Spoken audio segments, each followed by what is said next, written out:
Então, boa tarde a todos. Boa tarde. Antes de mais, eu agradeço à Margarida e a todos aqueles que aqui estão e que já são meus amigos há muitos anos pelo convite que eu vou tentar aceitar mais vezes, porque senão qualquer dia sou eu a crucificada, já me está aqui a dar na cabeça. Tenho todo o gosto em vir e tentarei vir mais vezes, obviamente, para partilhar convosco alguns temas. E o tema de hoje, como podem ver, nós vamos falar sobre uma das bem-aventuranças, que é Bem-aventurados os aflitos, e vamos tentar focar um pouco mais sobre a importância da dor.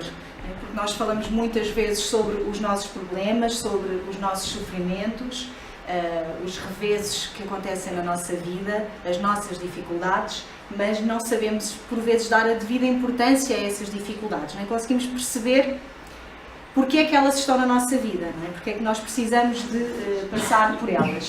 E, portanto, nós convém percebermos o porquê, o motivo deste sofrimento, porque é que este sofrimento está ao nosso redor e que conclusões, que partes boas conseguimos nós tirar deste tipo de situações. E, portanto, é este enfoque que vamos dar hoje no decorrer da palestra.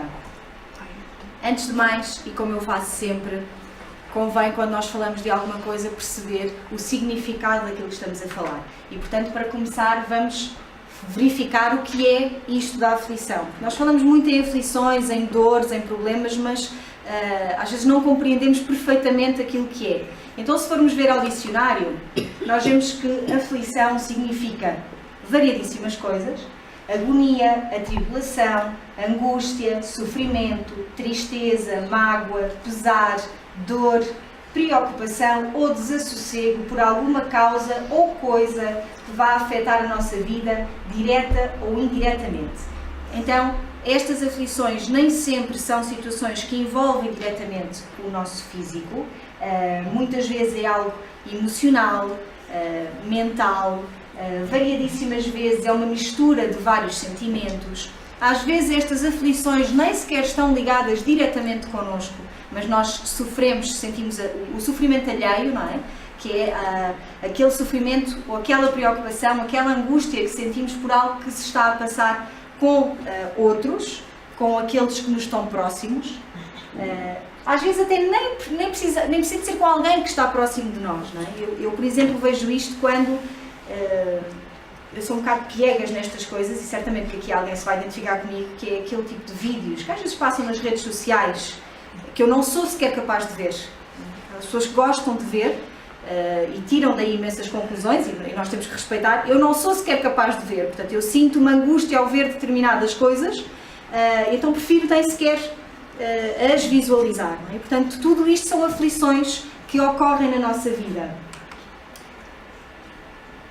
É importante referir também que quando Jesus disse bem-aventurados os aflitos, Ele não estava a exaltar as aflições, mas sim as pessoas que as ultrapassam e que as vivenciam sem revolta, sem lamentações, sem culpar os outros ou até mesmo a Deus pelos seus males.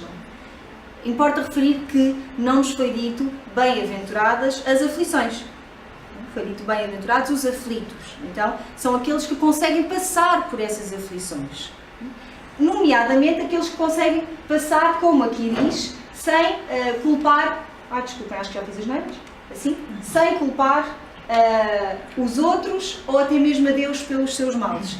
E isto é muito importante, porquê? Porque nós, quando passamos por aflições, ou quando vemos aqueles que estão ao nosso redor passar por aflições, nós temos tendência a achar que estas aflições, estes problemas são tão fortes, tão difíceis, e muitas vezes temos aquela sensação de que são injustos, que pomos até em causa aquilo que está por detrás de tudo o que nos rodeia, que é a existência de Deus.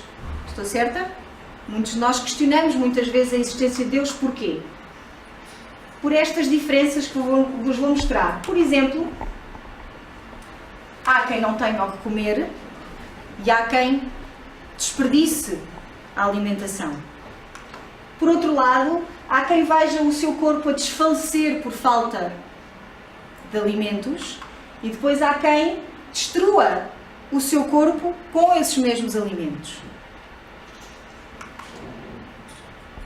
Há ainda quem viva em favelas, em bairros sociais, com condições de higiene deploráveis, sem o mínimo de condições, aquilo que nós achamos ser o mínimo de condições, e depois há pessoas que vivem em casas luxuosas, não é? Com tudo aquilo que nós achamos que é bom para a nossa vivência. Há aqueles que vivem nas ruas, que não têm uma família, que não têm a quem se socorrer, e há aqueles que têm uma família, têm todos por perto, que conseguem sempre a ajuda de alguém. Há aqueles que têm uma família, mas que essa família passa por inúmeras dificuldades, de variados níveis, sejam doenças, sejam mortes, sejam problemas financeiros, portanto, toda uma panóplia de situações que não nos permite viver em família como nós achamos que deveria ser, não é? Uma família feliz. Pois há aqueles exatamente ao contrário, que passam toda uma existência com aquilo que nós achamos que é a vivência normal em família, sem grandes dificuldades. Há também quem viva debaixo de guerra, sempre com medo da morte, com medo daquilo que lhes pode acontecer a si e aos seus, e depois aqueles que vivem sem grandes preocupações, sem medo de ir à rua, sem medo de viver. Isto são tudo situações que nos levam a questionar o porquê destas desigualdades, não é? Porquê é que isto acontece? Porque nós temos, antes de mais, uma ideia pré-concebida sobre o que é o bem-estar. Para nós, o bem-estar não envolve nada daquilo que nós vimos anteriormente como sendo mortes, como sendo problemas financeiros, doenças, problemas familiares, emocionais. Portanto, nós temos uma concepção na nossa vida sobre aquilo que é bem-estar. Tudo aquilo que está fora desta nossa concepção, nós achamos que é uma desigualdade e, perante outros que não vivem essas desigualdades, nós achamos que é uma injustiça. Então importa referir, tentar perceber o que é para nós o bem-estar. E para responder a esta pergunta, eu trago-vos algo que já é conhecido de muitos e há muito tempo, que é a pirâmide de Maslow. E o que esta pirâmide nos diz, para quem não conhece, é que nós só conseguimos, aliás, nós temos determinados níveis de necessidades e nós só passamos para um nível seguinte quando a necessidade anterior está satisfeita. Então a primeira necessidade são necessidades fisiológicas, depois passamos a necessidades de segurança, necessidades sociais, de estima e de autorrealização. Nós passamos por todos estes patamares e, por norma, só subimos ao patamar seguinte quando sentimos que o patamar anterior está preenchido. Isto é como no nosso dia-a-dia normal, não é? Pensando numa vivência dita normal, a pessoa primeiro cresce, depois começa a namorar, só depois de namorar é que pensam em casamento, só depois de terem uma vida já delineada é que pensam em filhos, por aí afora, certo? Por norma, não quero dizer que isto aconteça sempre, mas por norma é assim que nós pensamos. O que acontece também é que aqui nestas necessidades de autorrealização está também a nossa vivência espiritual. E nós muitas vezes achamos que a autorrealização tem só a ver com necessidades materiais que estão relacionadas com os patamares anteriores. E então damos muito pouca importância àquilo que é a autorrealização espiritual, à necessidade espiritual que todos nós também temos. Qual é então a nossa postura diante das aflições? O nosso percorrer das várias etapas, dos vários patamares, até chegarmos àquele que é de autorrealização, tem, como sempre e em tudo na nossa vida, determinadas consequências. E dessas consequências advêm muitas vezes as dores, não é? Os problemas, as chamadas aflições. Portanto, ao longo da nossa vida, todos os passos que nós vamos dando, todas as decisões que vamos tomando, acarretam também algum tipo de dor e algum tipo de problema. Portanto, faz parte. O que acontece é que nós, quando nos damos conta dessas aflições, procuramos a cura para essas aflições, não é? A cura, a resolução desses mesmos problemas. E como é que nós tendemos a encarar essas aflições? E isto aqui tem diretamente a ver com a nossa casa espírita, que é isto que acontece constantemente. Mafalda, bem-vinda. Mas podem sentar, porque senão, à vontade. Então esta é a nossa postura diante das aflições. Quando nós temos problemas, muitas vezes nós procuramos um centro espírita, mas procuramos o dia da cura, não é? Ou da reunião mediúnica, ou o passe, porque dali vai sair alguma coisa que nos vai trazer eventualmente um bem-estar. Aquilo que nós procuramos, que eu vos falei há pouco, seria o bem-estar, não é? A ausência de todos os problemas que possam afetar a nossa vida. Agora, se alguém nos disser que nós temos que ir ao dia do Evangelho no centro, não é? De estudo, a maior parte de nós não vai. Mas se nós dissermos que vai visitar a nossa casa espírita ou médium de cura, a casa fica cheia. Aliás, houve muitas vezes em que, não sei se aqui já aconteceu, mas eu já vi noutros centros acontecer, e é natural, e acontece, quer seja em centros espíritas, quer seja noutro tipo de religiões, exatamente por isto, porque as pessoas procuram a cura, mas não procuram os instrumentos para chegarem a essa cura por si próprios, que é, a pessoa chega à casa espírita e está um palestrante de fora, e então diz, olha, hoje não vai haver passe, o passe é coletivo. Meu Deus, agora passe coletivo, o que é isso? Eu preciso de alguém que trate de mim, que esteja aqui direcionado a mim e aos meus problemas. E aquilo que é necessário, que importa que nós todos tenhamos atenção, é que realmente este dia do Evangelho também é muito importante, porque isso dá-nos as ferramentas necessárias para nós podermos cada vez mais abdicar da parte da cura, porque nós teremos os instrumentos necessários para a nossa própria cura, para o nosso próprio adiantamento, para a resolução dos nossos problemas.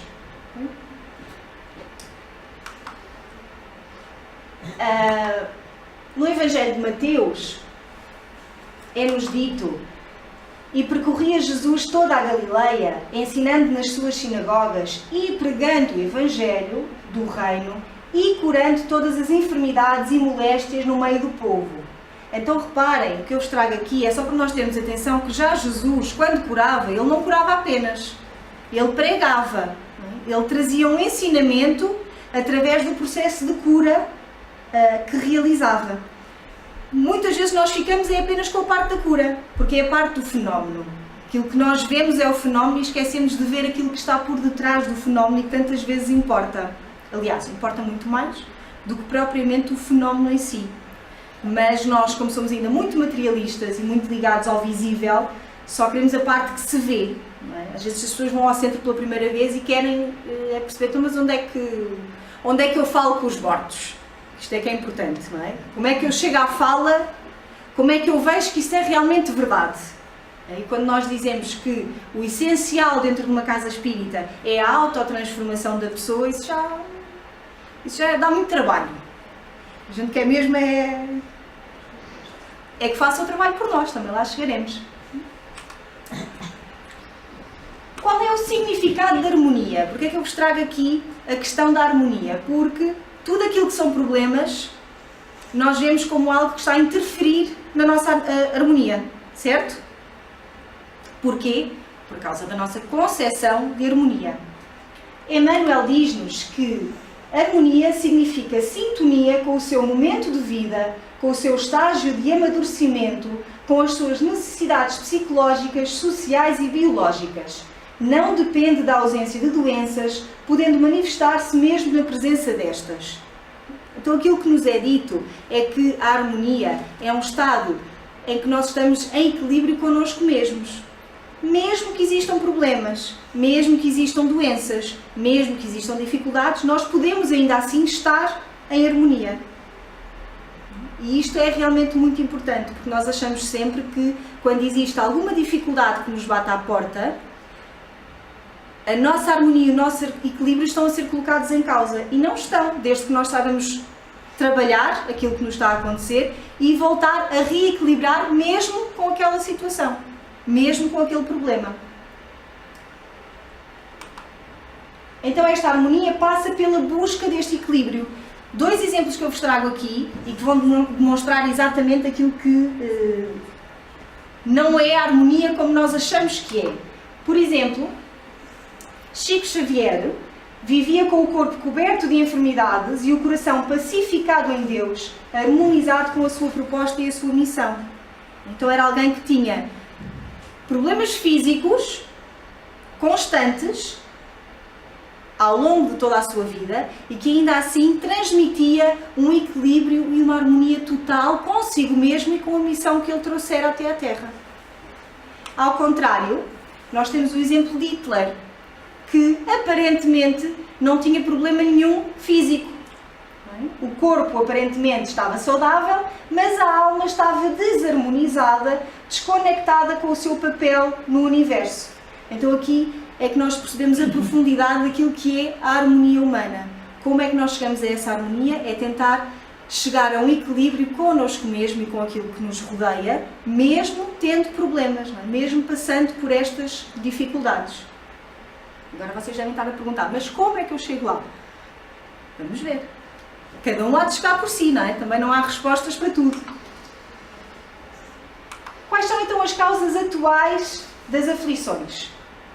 Nós temos que separar e perceber que quando existem problemas na nossa vida, as causas desses problemas podem estar nesta mesma vida ou não. Mas, se olharmos para a nossa vida atual, para a nossa experiência, para o caminho que nós estamos a traçar para nós mesmos, vamos conseguir encontrar algumas causas que podem estar por detrás daquilo que estamos a passar hoje.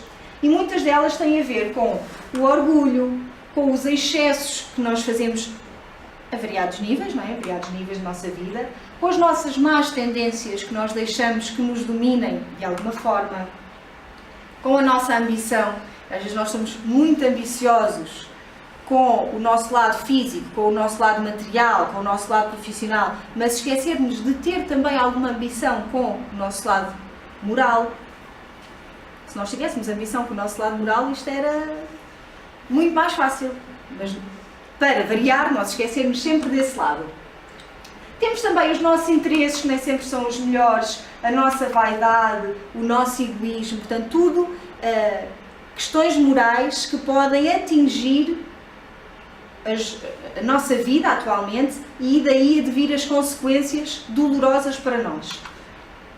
É importante que nós façamos aquilo que Santo Agostinho nos diz no capítulo 5 do Evangelho segundo o Espiritismo, em que ele diz que nós devemos interrogar a nossa consciência e interrogar questionando: se eu tivesse feito ou se eu não tivesse feito tal coisa, não me encontraria nesta situação. Então é importante que, cada vez que existe um problema, uma dificuldade na nossa vida, sempre que nós estamos a passar por uma situação que consideramos problemática para nós ou para quem nos rodeia, injusta para nós ou para quem nos rodeia, mesmo que não seja diretamente connosco, que seja com aqueles que estão ao nosso lado, não é? Que nós tantas vezes achamos que aquela pessoa é tão boa, ela faz tanto bem aos outros, porque é que lhe está a acontecer isto, não é? Então é necessário que nós consigamos interrogar, fazer questões, perceber as causas que podem estar por detrás daquela situação e que muitas vezes podem ser alteradas com pequenas mudanças atualmente na nossa vida.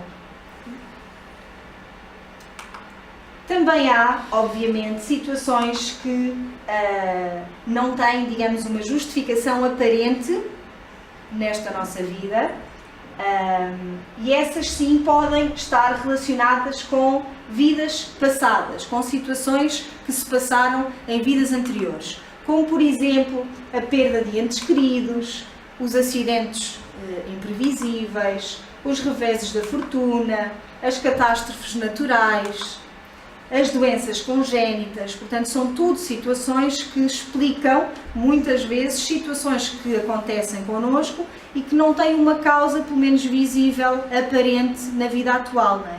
Alguém que morre prematuramente, por exemplo, uma criança muito jovem que morre, nós por norma temos tendência a achar que ela ainda não teve tempo sequer de fazer alguma coisa de mal, portanto, porquê é que isto acontece? E mais uma vez nós pomos em causa a existência de Deus, porque validamos as coisas ao contrário. Como eu costumo dizer, as pessoas dizem: se Deus é tão justo e tão bom, porquê é que acontecem estas injustiças? E nós temos é que ver ao contrário: se Deus é justo e bom e há injustiças, é porque alguma coisa nós fizemos para elas acontecerem. e nós muitas vezes não perdemos o tempo necessário a analisar. O que acontece é que, obviamente, está em vigor a lei de causa e efeito, e isto é a lei de causa e efeito, juntamente com o outro pilar da doutrina espírita, a reencarnação, aquilo que nos, de alguma forma, distingue de outras religiões, não é? Porque nós conseguimos, efetivamente, encontrar resposta àquilo que nos acontece, às nossas dúvidas. E isso diferencia-nos de alguma forma, não, obviamente, não quer dizer que sejamos melhores ou piores, quer dizer apenas que encontramos uma resposta que muitas outras religiões não nos conseguem dar. Nós conseguimos raciocinar sobre isto, ainda que essa resposta possa não ser dada no imediato, não é? Porque nós, se pensarmos em causas anteriores para os nossos problemas, conseguiremos eventualmente perceber uma situação imaginária, não é? Que nos possa ter causado aquilo que estamos a viver agora, mas não temos a certeza, mas conseguimos ainda assim perceber o que é que poderá estar por detrás. Uma pessoa que passa pela mesma situação diversas vezes, por exemplo, desgostos amorosos, não é? Alguém que passa constantemente por problemas amorosos, não é? Que não consegue encontrar alguém com quem partilhar a sua vida, que sofre traições constantes, por exemplo. A pessoa, se tiver este conhecimento, consegue eventualmente perceber que alguma coisa se terá passado em vidas anteriores que a levem neste momento a viver estas experiências e que estas experiências sejam necessárias na sua vida. É assim preciso retirar as devidas conclusões daquilo que se está a passar. A lei de causa e efeito ajuda-nos também a encontrar não só a justificação para aquilo que nos parece injustificável, mas também a deixarmos de parte aquele sentimento de revolta que muitas vezes nos acompanha quando nós passamos por este tipo de problemas. Problemas que eu digo que são fortes, não é? Mais profundos, mais marcantes nas nossas vidas. E, portanto, de certa forma, nós conseguimos não acabar com a dor. Muitas vezes até o conhecimento espírita pode não permitir atenuar essa dor, mas conforta-nos de alguma forma, não é? E consegue retirar aquele sentimento de revolta que acompanha quem vive de perto determinadas situações dolorosas. Continuando o Evangelho segundo o Espiritismo, é-nos dito assim, pela pluralidade das existências e pela destinação da Terra como mundo expiatório, explicam-se as anomalias que a divisão da felicidade e da infelicidade apresenta entre os bons e os maus aqui em nosso planeta. Essas anomalias só existem na aparência, porque são consideradas apenas sob o ponto de vista da vida presente. Porém, se nos elevarmos pelo pensamento de modo a abranger uma série de existências, veremos que a cada um é dado o que merece, sem prejuízo do que lhe cabe no mundo dos espíritos, e que a justiça de Deus nunca é interrompida.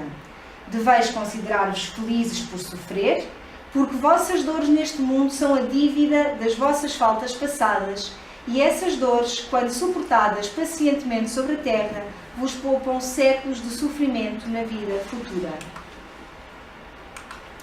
Deveis então estar felizes por Deus ter reduzido vossa dívida, permitindo quitá-la agora, o que vos assegura a tranquilidade no futuro. Poucos sabem sofrer, poucos compreendem que só as provas bem toleradas podem conduzi-los ao reino de Deus. O desânimo é um erro. Então aqui a dar-nos a indicação da necessidade do ânimo, de nós termos ânimo mesmo perante aquilo que de pior nos possa acontecer, porque realmente aquilo que nós estamos a passar agora vai ajudar-nos certamente naquilo que virá.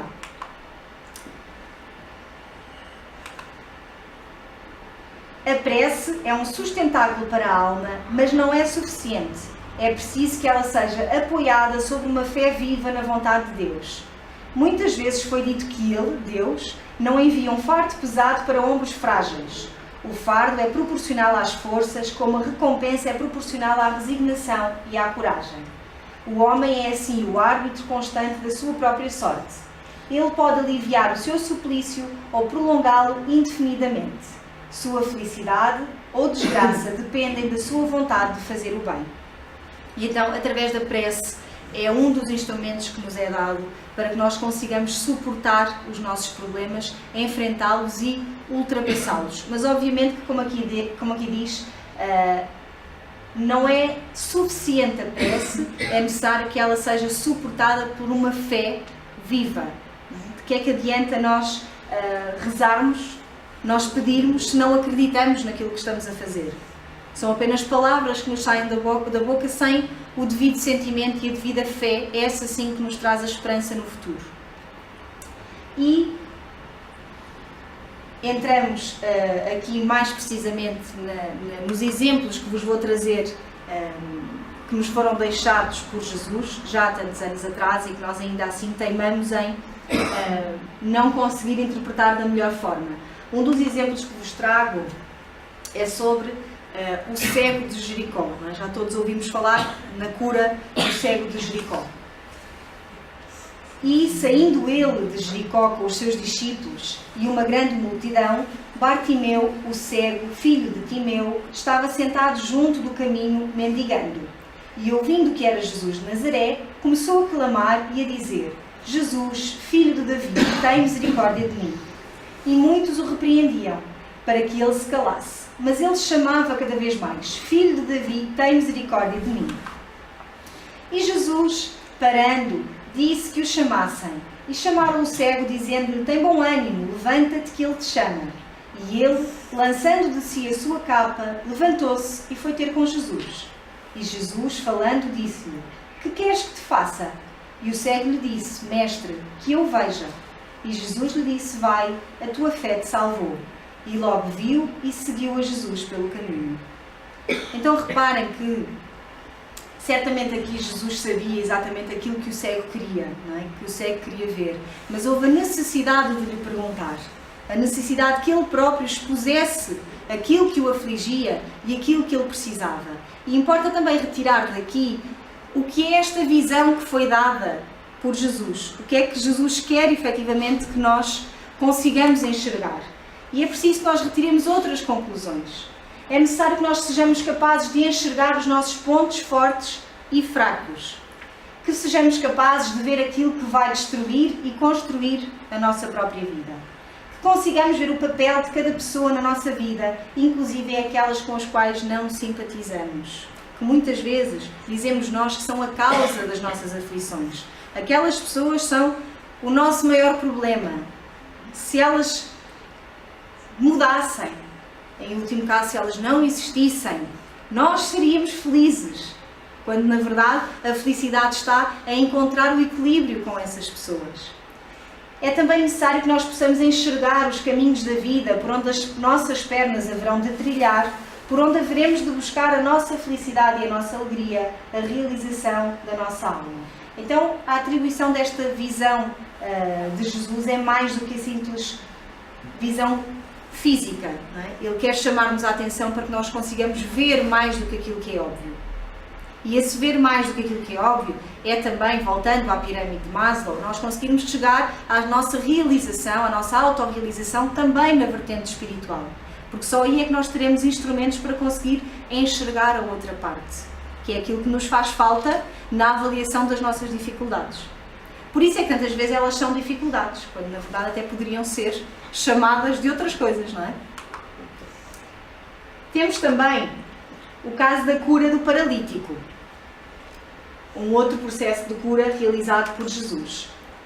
Em Jerusalém, há próximo à Porta das Ovelhas um tanque chamado em hebreu Betesda, o qual tem 5 alpendres. Nestes jazia grande multidão de enfermos, cegos, mancos e racicados, esperando o movimento da água. Porquanto um anjo descia em certo tempo ao tanque e agitava a água, e o primeiro que ali descia, depois do movimento da água, sarava de uma qualquer enfermidade que tivesse. E estava ali um homem que havia 38 anos se achava enfermo. Portanto, estamos perante uma multidão de enfermos que estão a aguardar porque conta a história que um anjo desceria sobre aquelas águas. Cada vez que as águas fossem agitadas, significava que o primeiro a entrar nas águas seria curado das suas mazelas. E este paralítico estava ali, junto àquele tanque, há 38 anos. à espera do seu momento. E Jesus, vendo este deitado e sabendo que estava neste estado havia muito tempo, disse-lhe: queres ficar são? E o enfermo respondeu-lhe: Senhor, não tenho homem algum que, quando a água é agitada, me ponha no tanque, mas enquanto eu vou, desce outro antes de mim. Portanto, não havia ninguém que o ajudasse a entrar no tanque, ele era paralítico e sempre que ele tentava, quando lá chegava, já estava alguém à frente dele. Jesus disse-lhe: levanta-te, toma o teu leito e anda. Logo aquele homem ficou são e tomou o seu leito e andava. E que conclusões é que nós tiramos daqui? Que é exatamente o mesmo que acontece com a nossa humanidade atual. Que acredita que as respostas para os seus dramas e a cura para as doenças do corpo e da alma virão exclusivamente de fora, que é isto que nós acreditamos. As curas para os nossos problemas, para as nossas dificuldades, vêm de fora da ciência, da psicologia ou da religião e aguardam imóveis a solução miraculosa que as liberte do seu sofrimento e do seu vazio interior.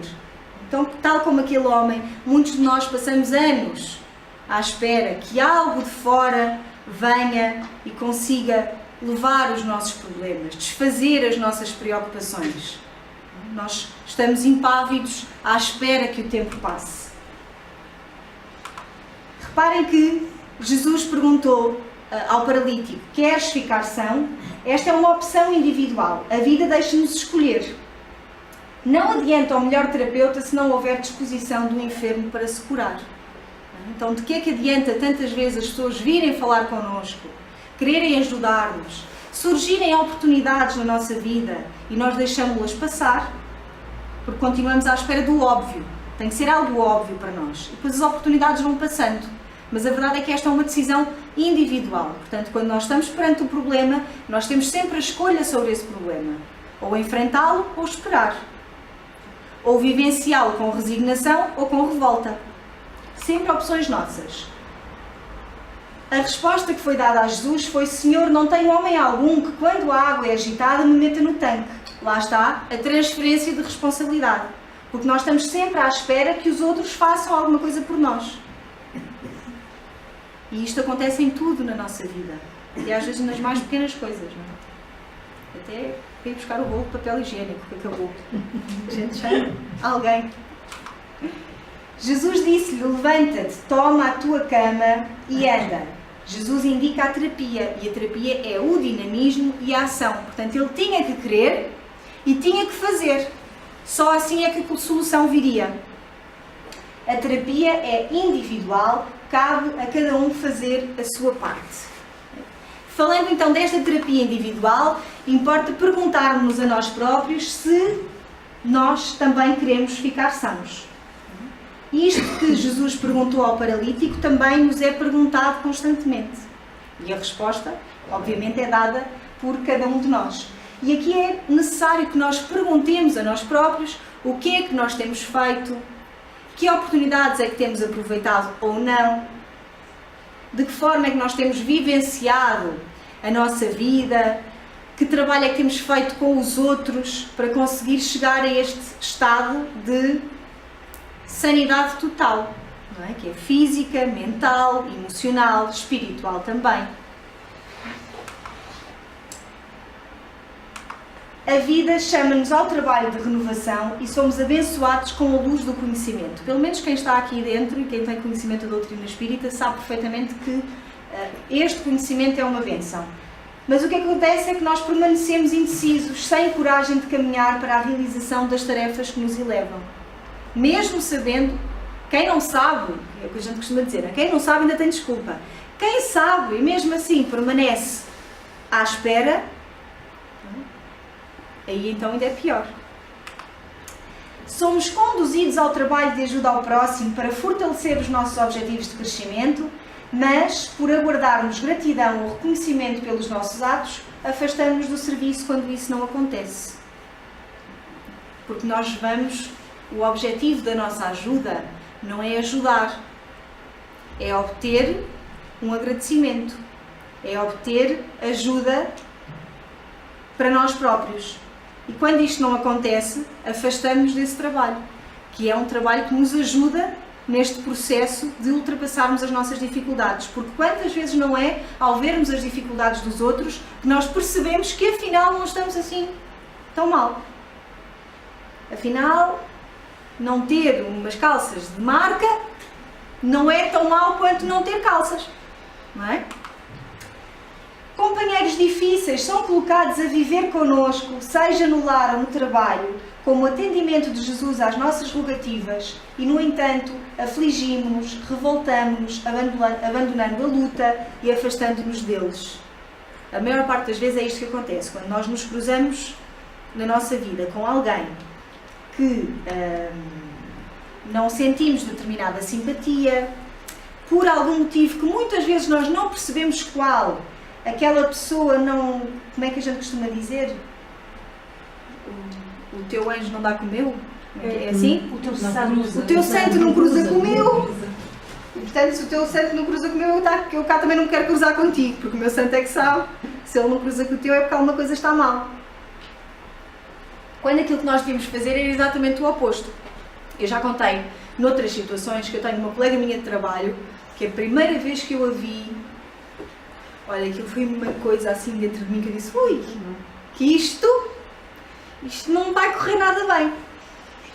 E lembro-me perfeitamente de ir pelos corredores afora e ir a pensar, segundo o que dizem, quem sabe, quando nós sentimos isto com determinada pessoa, o objetivo é exatamente o contrário da repulsa, não é? Nós não devemos expulsar aquela pessoa da nossa vida e devemos sim tentar conviver com essa pessoa ao máximo, encontrando também um equilíbrio com essa pessoa. E eu muito me orgulho de dizer que hoje me dou muito bem com essa pessoa. E entretanto até já tive esta conversa com ela e disse, olha, é assim, o meu santo não foi com o teu, não houve nada que me tivesses feito, mas eu senti ali qualquer coisa quando te conheci, não sei explicar como, mas realmente, tive que fazer um esforço para conseguir agora chegar a este patamar. E sabem qual foi a resposta do lado de lá? Pois olha, não senti nada sobre ti. Super normal. E a gente fica a pensar, pois, porquê? Porque o problema era de quem? Era meu. Não, o problema nunca foi da pessoa, foi meu. Eventualmente pode haver uma justificação do passado que leva a esta situação, mas o problema ali esteve sempre em mim e nunca na outra pessoa. Portanto, muitas vezes estas pessoas são colocadas na nossa vida exatamente para isto, para nós conseguirmos resolver os nossos próprios problemas. Só que nós tendemos a achar que o problema é sempre do outro. E agora vamos falar sobre a importância da dor. E porquê é que eu trouxe aqui a imagem de um despertador? Não há dor maior de manhã. Não há dor maior de manhã, diz a Susana e bem. Mas o que é que significa despertador? Desperta a dor. É isto. E o que é que diziam os mestres na Índia? Que os problemas são despertadores que tentam acordar as pessoas para a vida.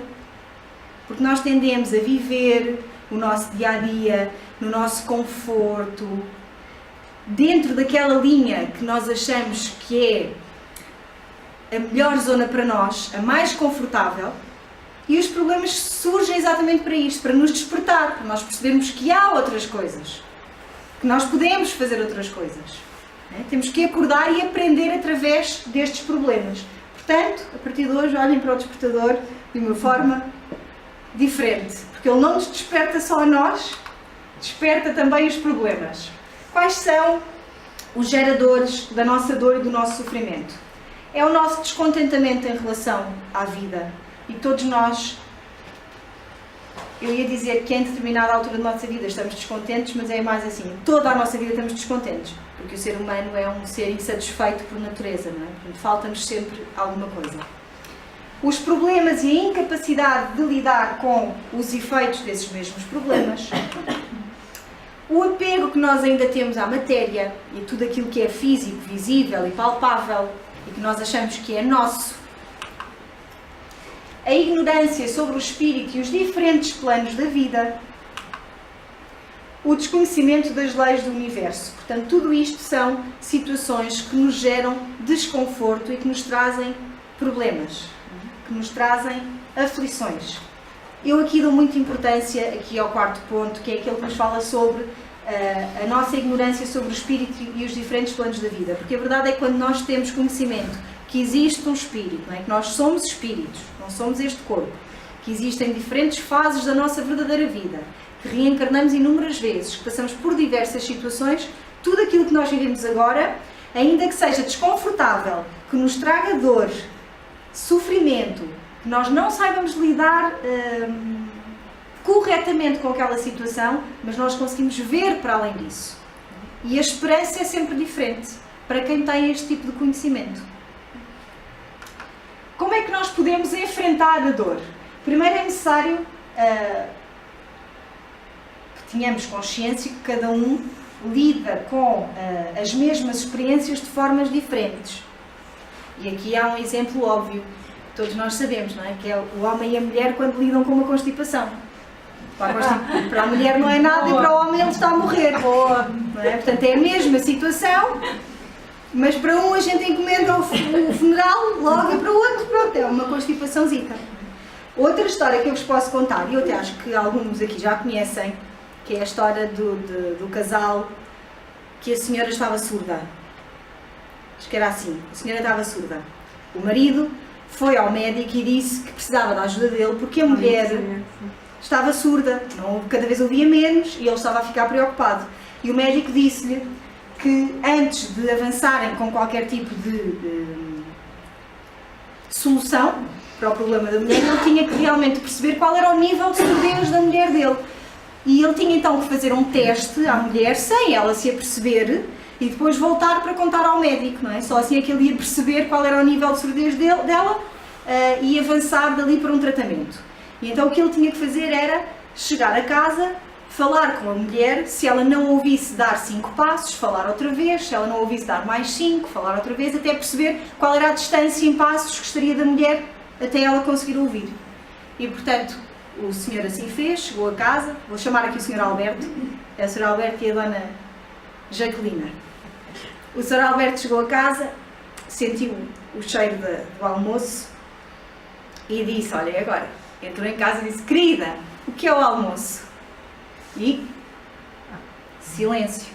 E ele deu 5 passos. Querida, o que é o almoço? Silêncio. Mais 5 passos, já entrou na cozinha. E lá estava ela, a mexer ali os tachos. Querida, o que é o almoço? Silêncio. Disse, coitada, está mesmo mal. Chegou-se assim ao ladinho dela, assim, sabem, mesmo assim ao pé do ouvido e disse, querida, o que é o almoço? E ela, porra, pela 4ª vez já me disse que é frango com arroz.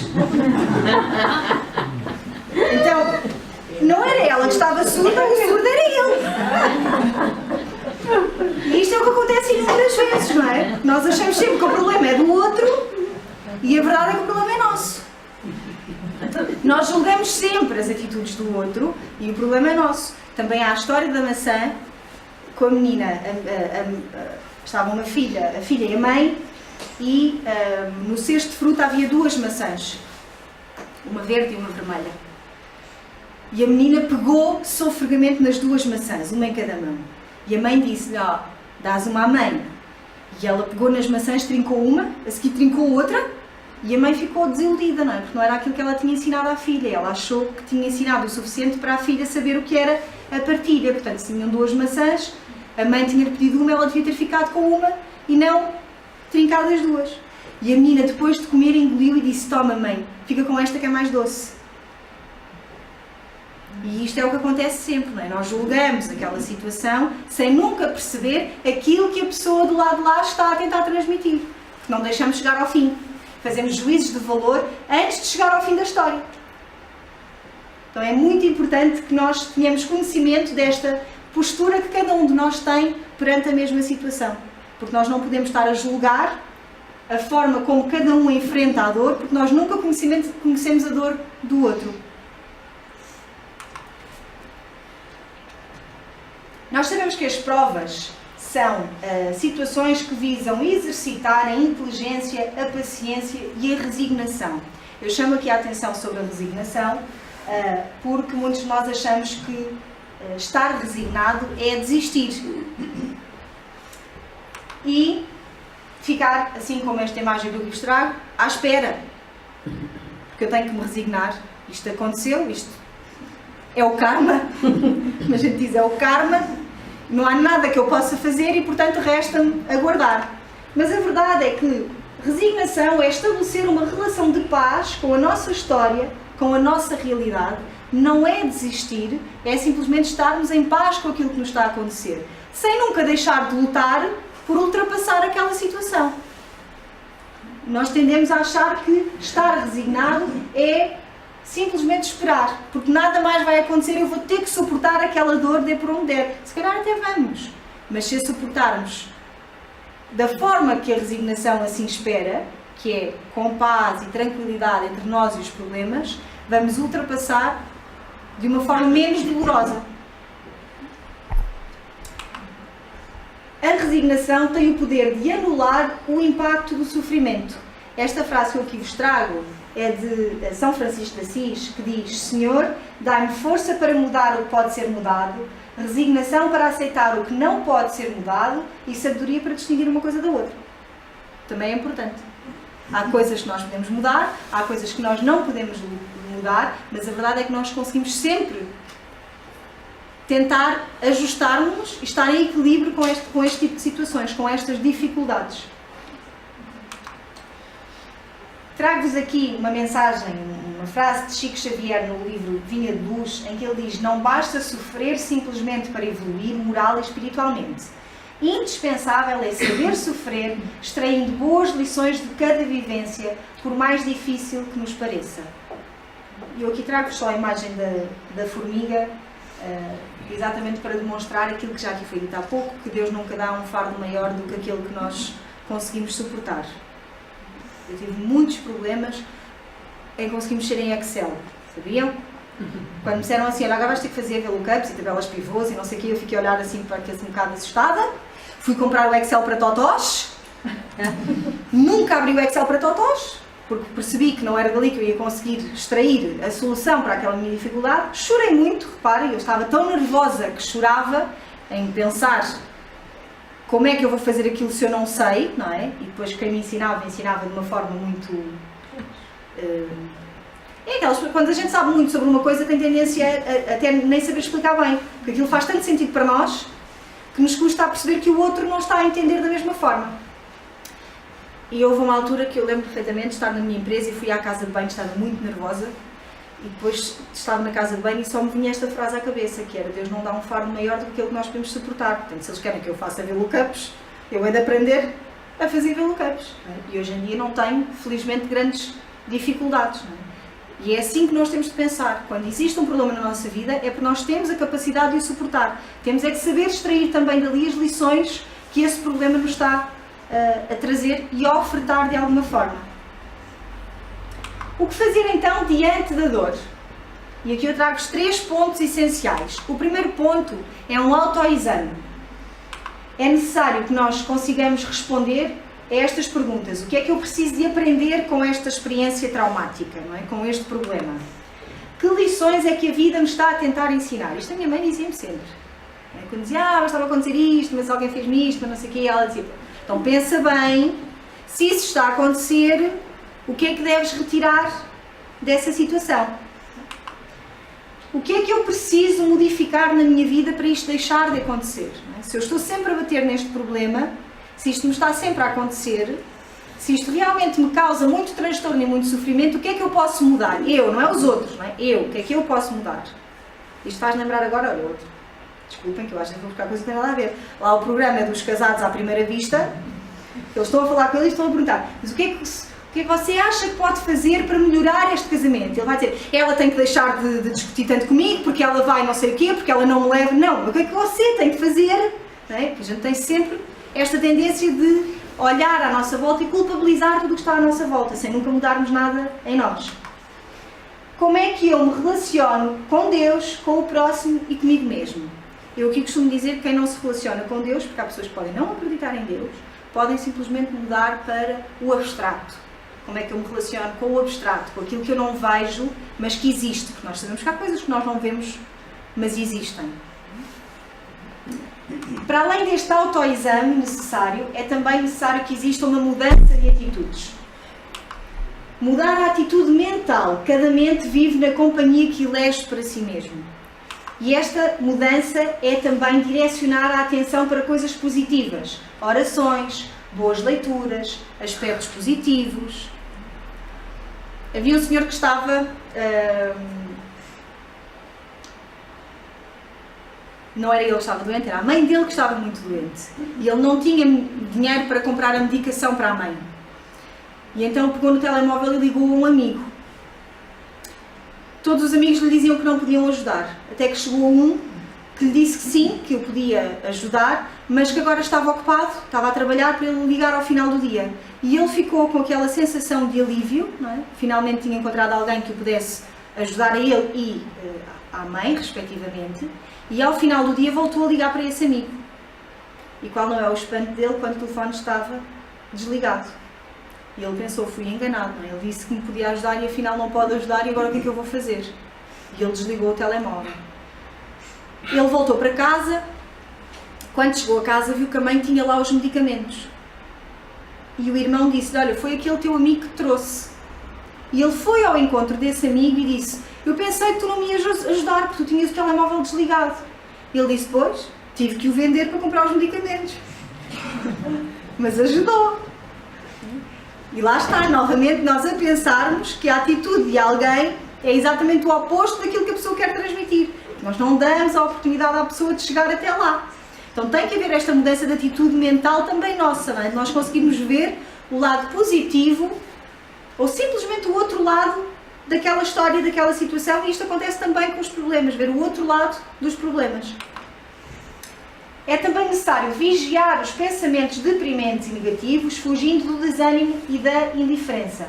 No livro Nos Domínios da Mediunidade, André Luiz diz-nos que não há um segundo do nosso pensamento que não fique gravado no nosso perispírito. Então, tudo aquilo que nós pensamos fica gravado. É essencial que nós tenhamos estes pensamentos o mais elevados possível. Que nós consigamos olhar para o futuro através do pensamento e imaginar aquilo que nós queremos ver lá mais à frente. É também necessário afastar-se dos vícios e controlar as más tendências. Evitar as conversas deprimentes, a maledicência, a vitimização, o isolamento, não desistir. Eu aqui coloco o isolamento porque há pessoas que acham que a melhor forma de ultrapassarem problemas e de se melhorarem elas próprias é simplesmente evitar estar com outros.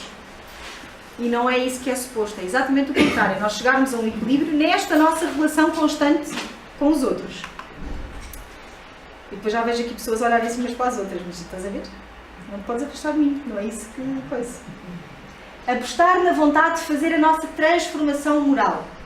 E isto também é muito importante, é nós sabermos que esta transformação é necessária e apostarmos nela, nem que sejam pequenas coisas do nosso dia-a-dia. Ninguém se transforma de um momento para o outro, mas há algumas coisas que nós podemos mudar em nós próprios, lá está, e que vamos ver grande diferença naquilo que os outros passam a ser para nós, na forma como os outros passam a viver connosco.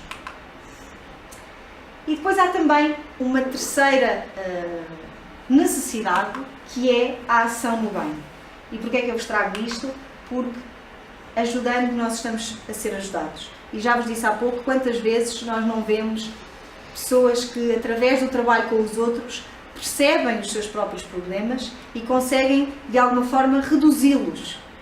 Porque veem a enormidade de situações que levam ao desespero de outros e, portanto, aqueles seus problemas são minimizados através da ajuda ao próximo.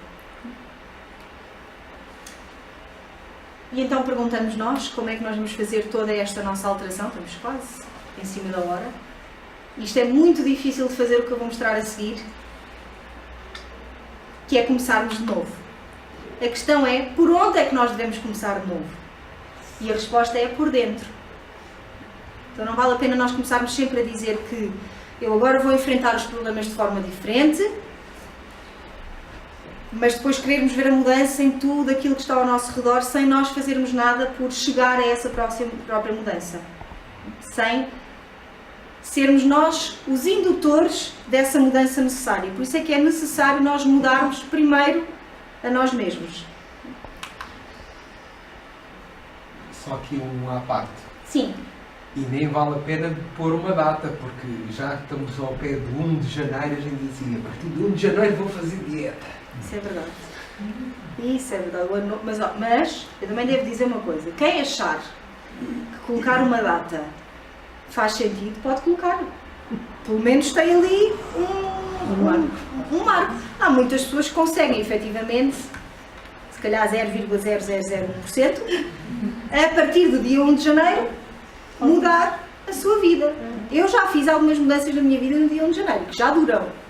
Coisas pequenas, mas que são necessárias. Portanto, se alguém sentir essa necessidade, pode fazê-lo. Mas a verdade é que, por norma, a pessoa, quando quer mudar, muda a partir de determinada situação que a leva a ver as coisas de forma diferente. E, por norma, tem a ver com problemas, com situações que nos fazem passar um mau bocado. E, a partir daí, nós percebemos que só quando tenho um infarto é que percebo que, se calhar, convém mesmo mudar a minha alimentação. Porque até ali, nós achamos que isto, dia após dia, isto vai andando. Jesus não queria apenas curar corpos, mas orientar os enfermos para o entendimento e cumprimento das leis de Deus, porque a verdadeira felicidade está no Espírito. E isto é importantíssimo para nós. Quando nós percebemos que nós somos espíritos, que estamos neste momento neste corpo, mas que o que interessa é a nossa essência, vamos procurar a felicidade de uma outra forma, não só através daquilo que vivemos atualmente. Pode ser paradoxal, mas nós adoecemos porque precisamos de nos curar. Nós temos problemas porque precisamos desse processo de cura e de ultrapassarmos os problemas. Não é castigo divino, é o processo natural de reequilíbrio do espírito encarnado, libertando-se pela dor, reeducando-se diante das leis divinas. Encaremos as aflições como um sinal de que algo tem que ser mudado. Não adianta apenas viver a experiência dolorosa, precisamos de modificar comportamentos e atitudes para melhorar. A felicidade nem sempre é compreendida do ponto de vista moral. No entanto, as aflições têm início, na grande maioria das vezes, nos defeitos morais que ocorrem em várias fases da encarnação de uma pessoa. Descobrir que somos responsáveis por ela assusta-nos. Porque nós somos responsáveis por essas aflições, quer seja agora ou em momentos anteriores. No entanto, temos em nós o poder de as ultrapassarmos. E esta é a mensagem final, é exatamente que nós tenhamos a consciência que todos os problemas que surgem na nossa vida, nós somos responsáveis por eles, mas ao mesmo tempo temos tudo aquilo que é necessário para ultrapassar essa dificuldade e ganhar um novo instrumento. E agora, por falar em novo instrumento, fazer a bela da atividade que já tanta gente conhece, mas há outros que não conhecem, isto é sempre bom. Não façam batota quem conhece, está bem? E isto, esta folha em branco, é a nossa vida, não é? E o que acontece é que, quando há muitos problemas na nossa vida, vão ver, os problemas fazem muito barulho, incomodam, certo? Agora eu quero que vocês me digam problemas na nossa vida que nos incomodem, coisas que sejam, que nos tragam sofrimento. Cada um pode dar um exemplo. Doenças. Agora à medida que vocês vão falando nestes problemas, eu vou esmagar a nossa ouvida, está bem? Cirurgia. Doenças, cirurgia e mais. Desemprego. Desemprego. Mais. Perda de entes queridos. Perda de entes queridos. Divórcios. Você aqui tem muitos poucos problemas, temos a dizer. Pois. Conflitos com colegas. Problemas com os namorados, com as namoradas, com os maridos, com as sogras. A minha sogra é um grande problema. Hã? Portanto, temos a nossa vida feita, coitadinha, amassada com tantos problemas. E agora digam-me exatamente o oposto, que é situações que possam melhorar o nosso bem-estar. Possamos chegar àquilo que para nós é considerado o bem-estar físico, emocional, mental. O que é que acham? Ir ao centro. Família. Mais. Boa alimentação. Casamento. Não percebi. Casamento. Olha o casamento. Isso tem sempre. Quer dizer, às vezes é mais ao contrário. Casamento, às vezes. O amor, não é? E mais? Trabalho. Porquê é que ninguém diz dinheiro? Estão todos aí mortinhos por dizer dinheiro. Todos a dizer que a gente precisa de dinheiro para fazer alguma coisa com a nossa vida, não é? E então o que é que acontece?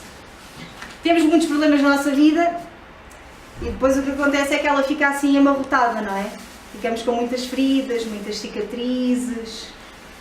Mas, reparem que depois de todas estas cicatrizes, a nossa vida já não faz barulho.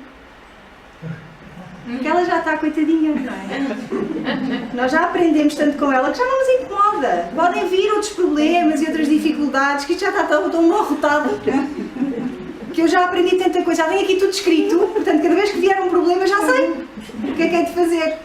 Cada vez que a sogra me bater à porta, eu vou dizer, não está ninguém! Não está! Foi embora. Então é assim que nós devemos olhar para a nossa vida, é perceber que os problemas vão deixar marcas, mas que essas marcas servem exatamente para, no futuro, nós conseguirmos transpor outro tipo de problemas de uma forma menos dolorosa. E isso cabe-nos a nós, deixar que estas marcas aconteçam no devido tempo e no devido lugar. E para finalizar, isto era para ser feito aqui. Foi por isso que eu escolhi esta imagem, que é para nós percebermos que no meio de tanta tragédia pode sempre nascer qualquer coisa. Esta é uma mensagem final que vos deixo, que foi psicografada por um espírito amigo, não identificado, que diz: se o seu coração pulsa no compasso da dor, a sua mente se esforça na busca da compreensão deste momento e você cresce. Mas se a sua impaciência, a sua intolerância acompanham esse seu movimento, a experiência passa e fica só a amargura da incompreensão. Analise suas dores, sim, mas busque alternativas lúcidas de trabalho com elas. Questione suas dores, sim, mas inquira também o que está fazendo com elas, o que tem feito para superá-las. Perceba as suas dores, mas não paralise os seus pensamentos, considerando-os analgésicos eficazes quando em contemplação dos seus sentimentos. Acredite nas suas dores, sim, mas acredite antes de mais nada na direção e no objetivo delas, que é despertá-lo. Então, muito obrigada a todos pela vossa atenção. Eu espero poder partilhar mais momentos destes. Marca já hoje. Marca já. Já deixar ali na agenda. E desejo a todos a continuação de um ótimo fim de semana.